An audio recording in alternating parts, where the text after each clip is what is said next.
આ તરફ જામનગર મહાનગરપાલિકાના મેયર બન્યા છે મોનિકા વ્યાસ અને રાકેશ બ્લેર જામનગર શહેરના નવા ડેપ્યુટી મેયર બન્યા છે. તો સ્ટેન્ડિંગ કમિટીના ચેરમેન બન્યા છે ધીરેન મોનાણી અને શાસક પક્ષના નેતા તરીકે અમર મોદીની નિમણૂક કરવામાં આવી છે. દંડક તરીકે પ્રવીણા રૂપડિયાના નામની જાહેરાત કરવામાં આવી છે.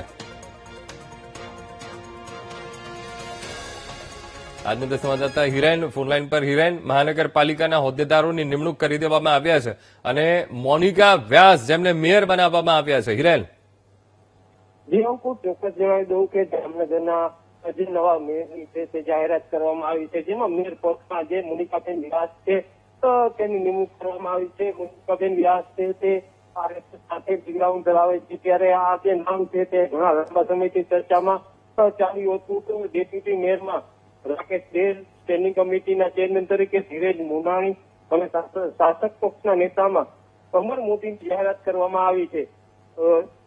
અને આગામી દિવસોમાં પણ જે કામને લઈને પણ હાલ જે સ્ટેન્ડિંગ કમિટીના ચેરમેન છે તેને દ્વારા જામનગર શહેરના જે વિકાસના કામો છે તે કરવામાં આવશે તેવી બાંયધરી હાલમાં આપવામાં આવી રહી છે. જી બિલકુલ હિરેન, સમગ્ર માહિતી સાથે જોડાવા બદલ આપનો આભાર.